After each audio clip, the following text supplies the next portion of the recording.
गुरुर्ब्रह्मा गुरुर्विष्णु गुरुर्देवो महेश्वरा गुरुर्साक्षात् परब्रह्मा तस्मै श्री गुरवे नमः। सभी साधक बंधुओं को आत्मज्योति को शिरसाष्टांग प्रणाम करते हुए मेरे सद्गुरु श्री चंद्र कुमार जी के दिव्य चरणारविंदों में साष्टांग प्रणाम करते हुए कबीर महाराज जी का एक और दोहा देखते हैं। उनकी अमृत वाणी से क्या कहते हैं कबीर जी महाराज। कबीर हरि रस बरसिया गिरि पर्वत सिखराय, नीर निवान उठा हरे नावह छापर डाय। कबीरा नावह छापर डाय। कबीर जी महाराज का जो दोहा है वो हमेशा तत्व गर्भित होता है। जो ज्ञान है, सच्चा ज्ञान है, वह हमें देने की कोशिश करता है। कबीर साहब जो है हमेशा हर एक वस्तु में, हर एक चर और अचर वस्तु से वो हमें तत्व का बोध कराते हैं। संपूर्ण सृष्टि को वो तत्व की नजर से देखते हैं कि ईश्वर केवल मूर्ति में नहीं है, तो अगर मूर्ति को ही पूजना है तो मैं पत्थर को क्यों ना पूजूं। ऐसे वो एक दोहे में कहते हैं कि सभी चर अचर वस्तु में परमात्मा का वास है, तो उसमें भेद नहीं कीजिए। कबीर साहब कहते हैं कि जब बरसात बरसता है तब वह पहाड़ों पर, ऊंचे नीचे पहाड़ों पर, फिर ऊंचे नीचे जमीन पर और सभी जगह पर वो एक समान बरसता है। बरखा किसी में भेद नहीं करती। बरसात ऐसा नहीं कहता ऊंचे पहाड़ों पर ज्यादा बरसूंगा, नीचे वाले जमीन पर कम बरसूंगा। यानी यहाँ पर भेद मात्र नहीं है। परमात्मा में भी कोई भेद मात्र नहीं है। परमात्मा अपना प्रेम और कृपा जो है सभी पर एक समान बरसाता रहता है।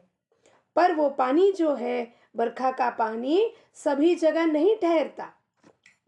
जहाँ पहाड़ों से पानी बहकर नीचे तक आ जाता है, कहाँ जाकर ठहरता है वो पानी बरखा का? जहाँ गहरा गड्ढा हो, जहाँ गहरा तालाब हो, नदी हो, ऐसी जगहों पर जाकर वो पानी बरखा का सेटल होता है, या फिर हम कह सकते हैं वहाँ वह पानी जमा रहेगा।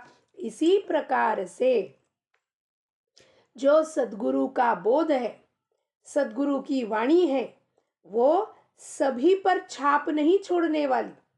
100 में से 99 लोगों पर वो छाप ही नहीं छोड़ेगी। वो बिल्कुल बरखा के पानी के जैसा पहाड़ से उतर कर चले जाएगा। लेकिन जो सच्चा साधक है, जिसने अपना शीश, अपना अहंकार और गुरु के चरणों में समर्पण किया हुआ है, ऐसे साधक जिसका मन शुद्ध हो गया है, चित्त शुद्ध हो गया है, जो गुरु के बोध को बार बार ग्रहण करके बिल्कुल आईने के जैसा उसका मन निर्मल और साफ हो गया है, ऐसे शुद्ध अंतःकरण में जाकर वो क्या हो जाएगा? ग्रहित हो जाएगा। जिसे हम सेटल भी कह सकते हैं। संपूर्ण भाव से हम जाते हैं सत्संग में, श्रवण करते हैं, पढ़ते भी हैं ग्रंथ, माला भी फेरते हैं, फिर क्यों हमारा मन गुरु का बोध ग्रहण नहीं करता? गुरु का बोध ग्रहण करने से तात्पर्य है उसे अपने जीवन में उतारना। गुरु ने बोध तो दे दिया, भैया तू इस पर चल, तेरे को आगे आगे आगे केवल आगे आगे केवल मार्ग में दिखाता जाऊंगा, और वहां पर जो शुद्ध ज्ञान है वही तुम्हें दिखाई पड़ेगा। लेकिन हम गुरु के बोध को एक कान से श्रवण करके दूसरे कान से छोड़ देंगे और अपने अंदर करगत नहीं करेंगे, उसको ग्रहण नहीं करेंगे, तो फिर वो बोध हमारे जीवन में कैसे काम करेगा? वो बोध हमारे जीवन में काम करना है।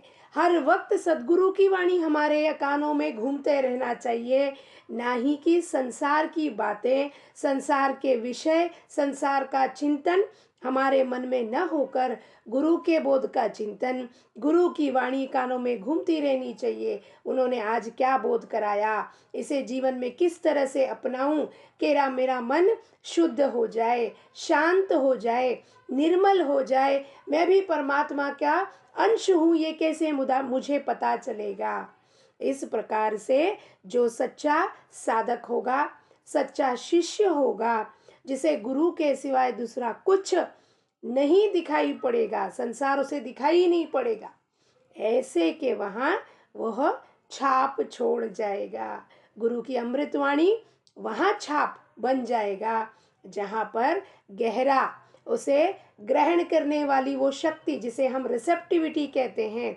गुरु का ज्ञान पाने के लिए रिसेप्टिविटी यानी हमारा मन अति शुद्ध होना चाहिए, तो वहाँ के सारे फैकल्टीज हमारे खुल जाएंगे और वो ऑटोमेटिकली उनका जो ज्ञान है, या हम इसे इंग्लिश में ग्रेस कहते हैं, वो अपने आप वो साधक पाते जाएगा। कबीर जी का दोहा कबीर महाराज जी के चरणों में अर्पण करते हुए, लोकाहा समस्ताहा सुखिनो भवन्तु। जय कबीर।